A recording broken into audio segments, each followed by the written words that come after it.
nanti di akhirat itu ada beberapa hamba yang karena Allah tidak ridho, maka mereka tidak akan pernah bisa melihat Allah secara nyata. Kan ini kan sebuah tragedi. Ada seorang hamba yang Tuhannya tidak mau menemui dia. Ini kan sebuah perkara yang sangat besar. Seorang hamba ketika dia bisa bertemu dengan Tuhannya, maka ini nikmat terbesar bagi hamba. Tapi ketika ada seorang hamba, penciptanya nggak mau menemui, lah ini kan berarti termasuk produk gagal kalau seperti ini.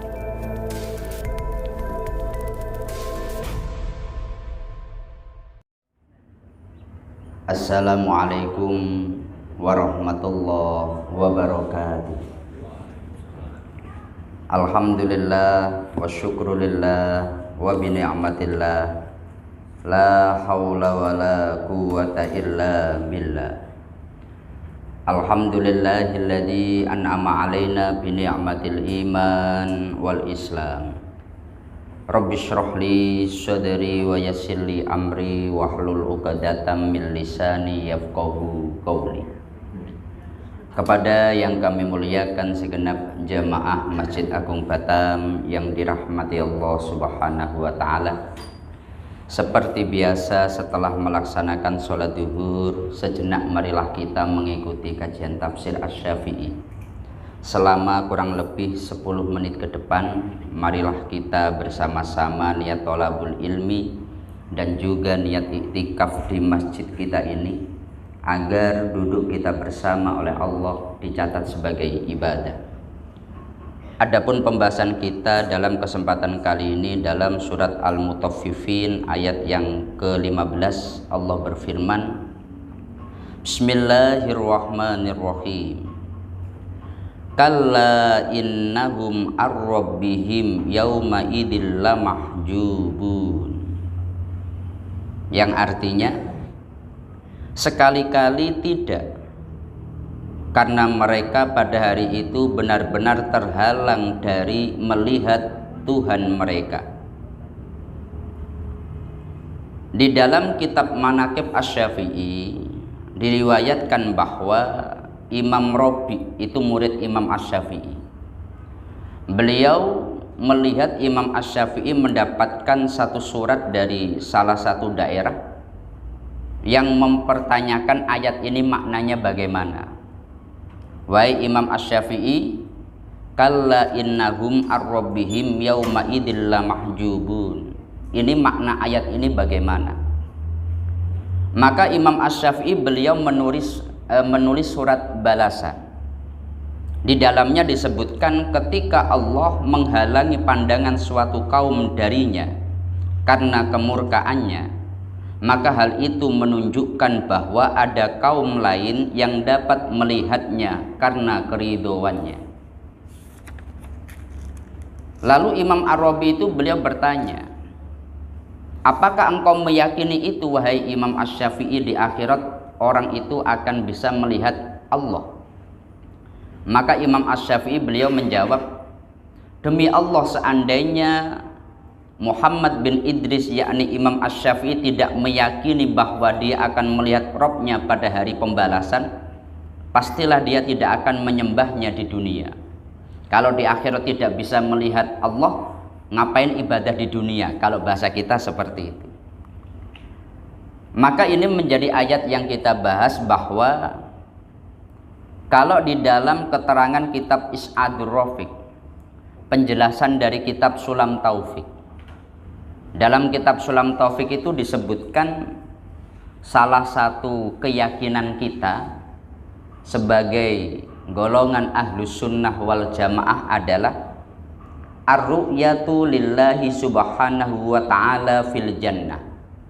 Bisa melihat Allah ketika di surga. Ini adalah keyakinan yang didasarkan biha al-kitabu was sunnatu wa ijma'ul ummah.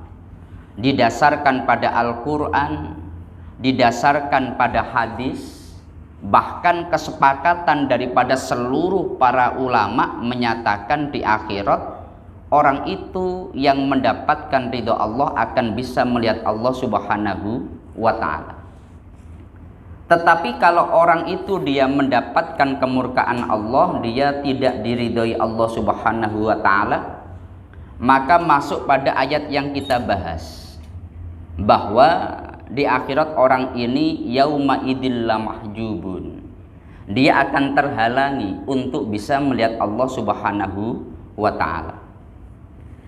Maka sebetulnya nikmat terbesar ketika orang di surga itu jangan kita membayangkan kita dapat bidadari yang cantik-cantik, atau kita mendapatkan makanan yang paling kita inginkan, atau kita mendapatkan perhiasan sebanyak yang kita mau, ataupun hal-hal yang sesuai dengan syahwat nafsu kita, tidak.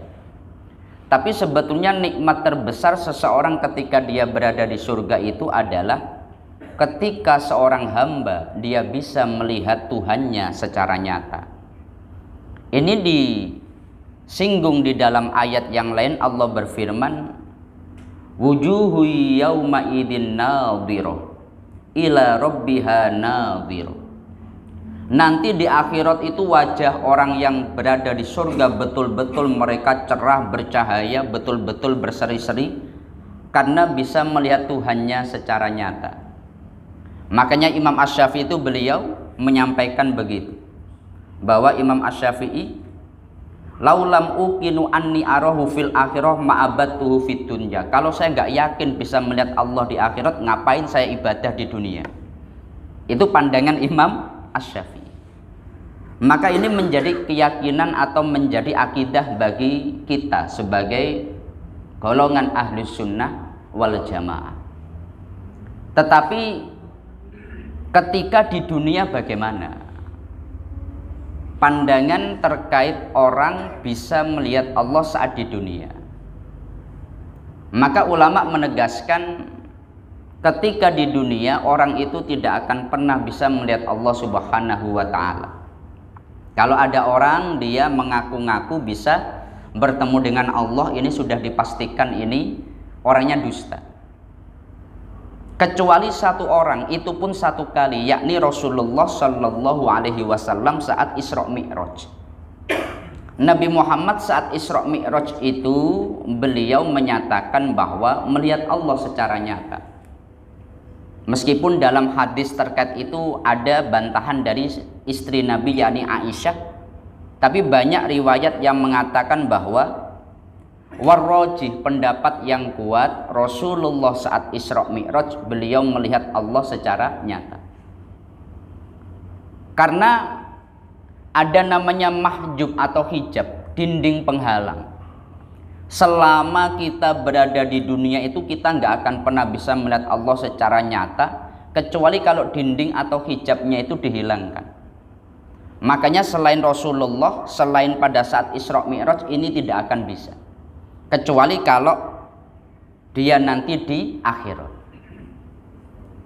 Lalu ada pertanyaan lagi, kalau ketika melihat Allah dalam mimpi bagaimana? Ya, dalam mimpi bagaimana? Dalam penjelasan kitab Isy'adur Rafiq itu disebutkan menurut pendapat yang ashah, yang kuat, orang yang dia itu sholih, orang yang bertakwa, orang yang dia senantiasa ibadah kepada Allah, orang ini akan oleh Allah diberi nikmat mimpi bertemu Allah. Tapi ini dalam konteks garis bawahnya mimpi. Karena ini didasarkan pada hadis Rasulullah Sallallahu Alaihi Wasallam. Khairur ru'ya ayyara al-abdu rabbahu fi manamihi aw yara nabiyahu aw yara abawaihi in kana muslimaini. Mimpi terbaik dari seorang mukmin itu ketika dia dalam mimpi bertemu Allah, atau ketika dia mimpi bertemu dengan Rasulullah, atau ketika kita mimpi bertemu dengan orang tua kita yang sudah wafat, apabila orang tuanya dengan catatan mereka keduanya mukmin. Maka ini termasuk mimpi terbaik yang disebutkan Rasulullah Sallallahu Alaihi Wasallam. Dalam hadis itu disebutkan mimpi bertemu Allah, mimpi bertemu dengan Nabi, mimpi bertemu dengan orang tua. Makanya dalam hal ini ketika orang dia mimpi bertemu dengan Nabi, itu Nabi menegaskan, man yaroni fil manam faqad yaroni fil yaqdah. Kalau ada orang mimpi bertemu dengan aku yakni Nabi, maka seperti itu pula ketika dia melihatku dalam keadaan nyata. Artinya mimpinya itu nggak mungkin dusta. Karena Rasulullah menyebutkan fa inna syaitana la yumassiluni bi, karena setan tidak akan bisa menyerupai aku. Maka ketika kita mimpi ketemu dengan Rasulullah, maka itu sudah pasti ya seperti itulah Rasulullah dalam keadaan nyata. Kalau di dalam kitab Syama'il itu dijabarkan begini. Ada tabi'in, tabi'in itu mereka murid sahabat, tabi'in itu tidak bertemu Rasulullah. Sahabat itu bertemu dengan Nabi. Ada banyak tabi'in yang mereka mimpi ketemu Rasulullah. Maka para sahabat yang mereka sudah dengan nyata ketemu dengan Nabi itu menguji. Kalau memang kamu ketemu dengan Nabi, ciri-cirinya Nabi bagaimana? Disebutkan semua, tabi'in tadi menyebutkan ciri-ciri Nabi begini, beliau jalannya begini, gayanya begini. Semua yang disebutkan para tabi'in yang mimpi ketemu dengan Nabi itu sama persis dengan apa yang dilihat oleh para sahabat. Makanya ketika seseorang dia mimpi bertemu dengan Rasulullah itu sudah pasti nyata. Lalu kalau bertemu dengan Allah bagaimana? Ini menurut pendapat yang asoh, ya ada perbedaan ulama, tapi pendapat yang kuat mengatakan bisa. Dalam riwayat itu pernah Imam Abu Hanifah, seorang ulama besar dalam madhab Hanafi, beliau adalah pendiri daripada madhab Hanafi. Beliau itu kalau dalam riwayat melihat atau mimpi bertemu dengan Allah sampai 100 kali. Kalau Imam Ahmad bin Hambal juga sering beliau bertemu dengan Allah. Tapi jangan kita gambarkan lalu Allah bagaimana, ini tidak bisa seperti itu. Namun yang pasti pembahasan kita pada kesempatan siang hari ini, nanti di akhirat itu ada beberapa hamba yang karena Allah tidak ridho, maka mereka tidak akan pernah bisa melihat Allah secara nyata. Kan ini kan sebuah tragedi. Ada seorang hamba yang Tuhannya tidak mau menemui dia. Ini kan sebuah perkara yang sangat besar. Seorang hamba ketika dia bisa bertemu dengan Tuhannya, maka ini nikmat terbesar bagi hamba. Tapi ketika ada seorang hamba, penciptanya nggak mau menemui, lah ini kan berarti termasuk produk gagal kalau seperti ini. Makanya dalam ayat ini Imam Asy-Syafi'i menegaskan, kalau memang ada satu kaum yang Allah menghijabnya tidak akan bisa melihat Allah, maka ada kaum lain yang di sana Allah bisa menunjukkan orang ini bisa melihat Allah secara nyata. Nah itu keyakinan daripada Imam Asy-Syafi'i.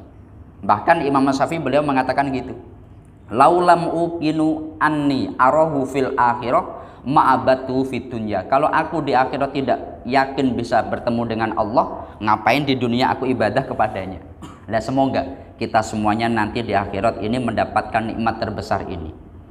Tapi syaratnya mukmin. Orang yang mukmin maka dia mendapatkan nikmat terbesar, yakni dia bisa bertemu dengan Tuhannya, sang penciptanya, yakni Allah Subhanahu wa taala. Semoga ini bermanfaat. Mari kita tutup dengan kita bersama-sama membaca surat Al-Fatihah. Semoga Allah menjadikan kita semuanya ini golongan orang-orang yang husnul khotimah. Al-Fatihah. A'udzubillahi minasyaitonirrajim. Bismillahirrahmanirrahim. Alhamdulillahirabbil alamin, arrahmanirrahim, maliki yaumiddin. Iyyaka na'budu wa iyyaka nasta'in. Ihdinas siratal mustaqim, siratal ladzina an'amta 'alaihim ghairil maghdubi 'alaihim waladdallin. Amin. Demikian yang bisa kami sampaikan dari awal sampai akhir. Apabila ada kurang dan lebihnya, mohon maaf yang sebesar-besarnya. Akhirul qauli wallahul muwaffiq ila aqwamit thoriq. Wassalamualaikum warahmatullahi wabarakatuh.